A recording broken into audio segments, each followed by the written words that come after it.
What's up, YouTube? Hopefully my camera won't fall off the dash on my way to work. Sorry about that. Okay, so try to make this as quick as possible about what happened hunting season and the trouble I got into with Fish and Game. Up here in Idaho, there are certain trails you cannot be on four-wheelers to access hunting areas or hunt to aid you in hunting certain trails. Now you can access these trails on foot, but you can't use a four-wheeler up on these trails. I also want to say that the trail we were on, we got busted for being on four-wheelers on a trail we shouldn't have been on. Now, it wasn't a trespassing issue because this trail was open to four-wheelers as long as you were not hunting. So that's the gray area. So, well, it's not really gray, it's black and white. So our charge was using a four-wheeler in aid of hunting. Now, at the bottom of this trail is a sign that explains you cannot use a four-wheeler if you're hunting certain animals. The problem with that is, well, there's two problems with that. This guy's going to get in an accident. We didn't see the sign, and the sign was broken. It was broken in half. A cow or something must have rubbed up against it. It's a plastic sign, so it was snapped in half. So one, we didn't see it, and had we seen it, we probably wouldn't have paid attention to it because it wasn't readable, whatever. And also, I don't own a four-wheeler. The guy I was with owns two, and we decided to go out on four-wheelers this day so we can get further back. We didn't have any preconceived or pre-planned. We did not pre-plan to go on this trail we were on. We were just out on this road and decided, hey, let's shoot up this trail. Noticed the Forest Service signs that said four-wheelers were okay. So we're up there all day. Got our orange hats on, got our rifle strapped to the four-wheelers. On the way back, we were done for the day. We were heading back to the truck. On the way back, a Fish and Game on a motorcycle pulled us over on the trail while we're riding back to the truck. One of the bad things that happened on that was he had gone around me up on the hillside because the trail is only wide enough for a four-wheeler, so he passed me on the right, up on the hill, swerved down in front of me and in front of the guy in front of me on his four-wheeler, and the guy in front of me damn near ran him over. The Fish and Game officer actually had to jump off his motorcycle to keep from crashing into him.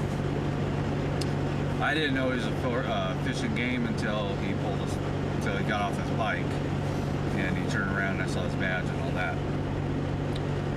So he doesn't say a whole lot. He doesn't ask us any questions. He's just getting off his bike, getting his little book out, blah, blah, blah. So we're waiting. And finally I say, well, do you want to see our hunting licenses? Because I assumed he was just checking hunting licenses. At this time, we had no idea we weren't supposed to be on this trail. He said, sure. We handed everything over. We were all good there. And then he starts going over the regulation about certain trails that we shouldn't be on, and this being one of them. We were both shocked and surprised. So all that, while we're talking to him, we ask him, all right, well, that sucks, but so what's the fine? And he proceeds to tell us that Fish and Game doesn't set the fine, the judge will do that. Now, the county we were in is pretty far away from where I live, so he said we could have our case heard at a local courthouse in our town if we both agree, the Fish and Game officer and us, and he writes that on the ticket. We thought it was funny that he the Fish and Game doesn't have specific fines for specific things. Like if you're in a car speeding, running a red light, there's certain fines for certain things. He just told us that the range is $200 to $1,000 and 3 months in jail. We're like, well, that's a little steep for what we're doing. I mean, you just caught us on four-wheelers. Now, here's a little kicker to this. He told us that if we had shot an animal, if we walked in on foot and shot an animal, that we could have went back to the truck, got the four-wheelers, and retrieved our animals with four-wheelers. Makes no sense to me, but that's the rule. He also told us that if we'd have told him, yeah, we have an animal down here, we're going to pick it up, and lied to him, that he couldn't do anything about it. So again, the Fish and Game warden said, Fish and Game doesn't set the fine, the lawyer will set that. So we go to court, and my buddy goes first in the courtroom, and he asks the judge, he goes, well, what's the fine? And the judge goes, well, I don't set the fine, I'm just here to take a plea, guilty or not guilty. He says Fish and Game sets the fine for whatever. Well, at that point, and we had discussed this prior, because we had no idea what the fine's going to be, we weren't going to plead guilty to $1,000 fine and 3 months in jail for what we did, because that's fucking ridiculous. So he pleaded innocent, which meant I had to plead innocent, which was a good thing in this case. So because we pleaded innocent, now they send it back over to the other county that we were caught in or fined in, and we have to go to court again. So we get a lawyer shows up to court for us, because he owns a business and I have to work, and plea bargains with Fish and Game.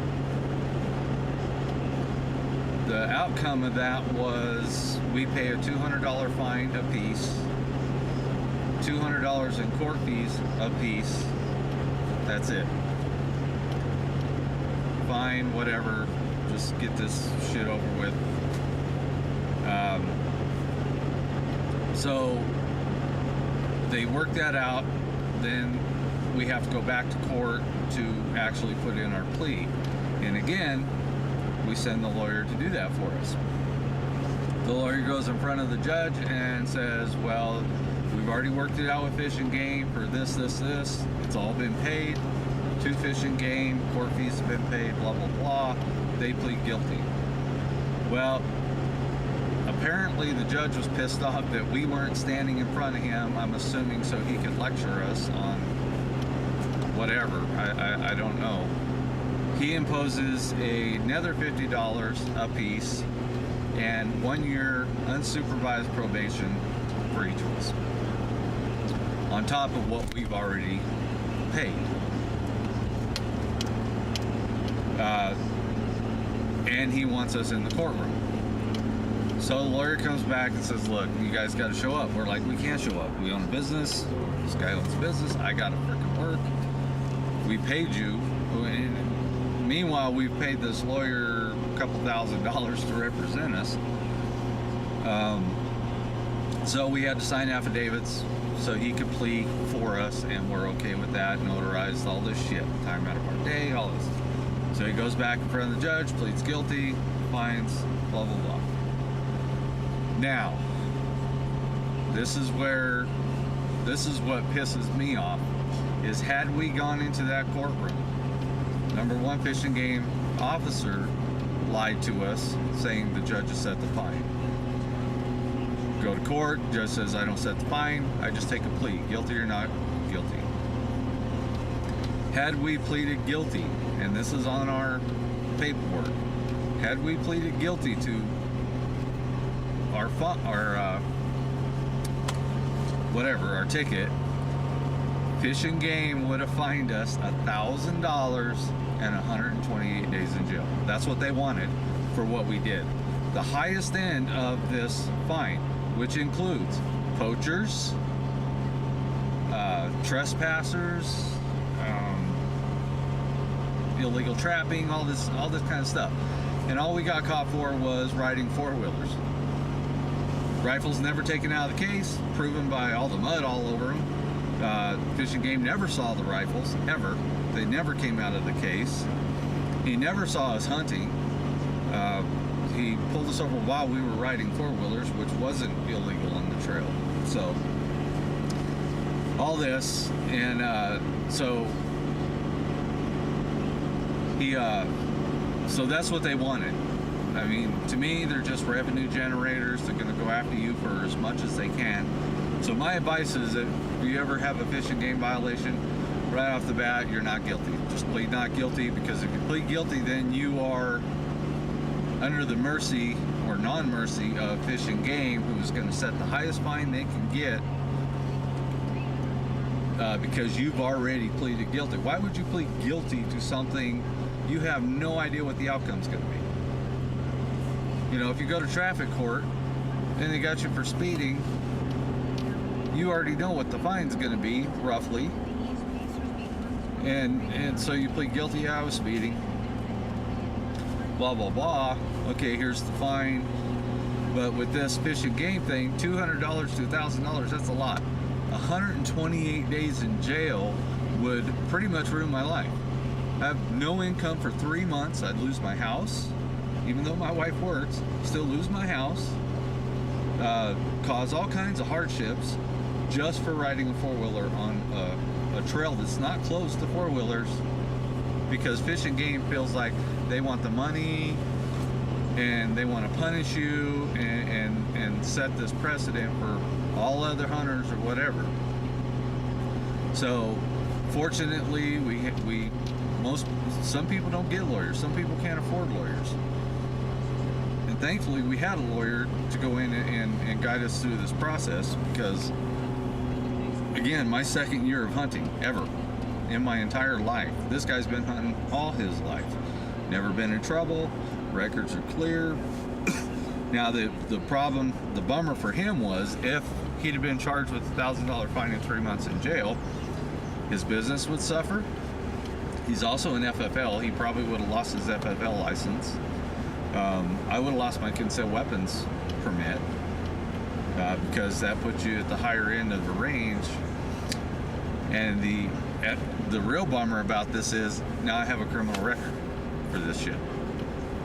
You know, if I get this unsupervised probation, fortunately, I don't have to call in.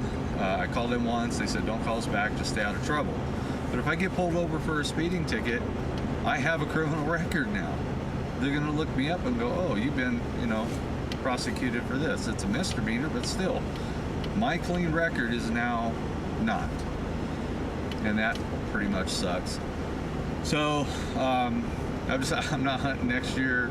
Fuck Fish and Game. I'm not getting any of my money. And you never know if you're gonna accidentally commit a crime through Fish and Game regulations. No matter how hard you look and try to follow those, it's just too easy for them to get you on something. And then after this, I've heard plenty of stories where, a guy's fishing a stream, he's legal, the bank got too steep, he climbed up the bank, went across above the bank, and then back down to the river. Well, the property he crossed was private property, so the Fish and Game got him for trespassing, without even consulting the owner of the land. Fish and Game don't have to do that. So anyway, that's what happened with my hunting season, my fines, my court case, all that. $200 fine, $200 court fees, plus another $50 added, plus unsupervised probation, and a mark on my record. So, yeah, it's, you step 1 foot out of bounds, and they want to go after you whole hog and charge you with the highest. So thank God we had a lawyer. Thank God we didn't right away plead guilty to what we did, or else I wouldn't be sitting here talking to you. I'd be sitting in jail. And having to pay $1,000 fine. So that's it. Thanks for watching. Sorry it was a long video, but just wanted to update everybody on that case is over, and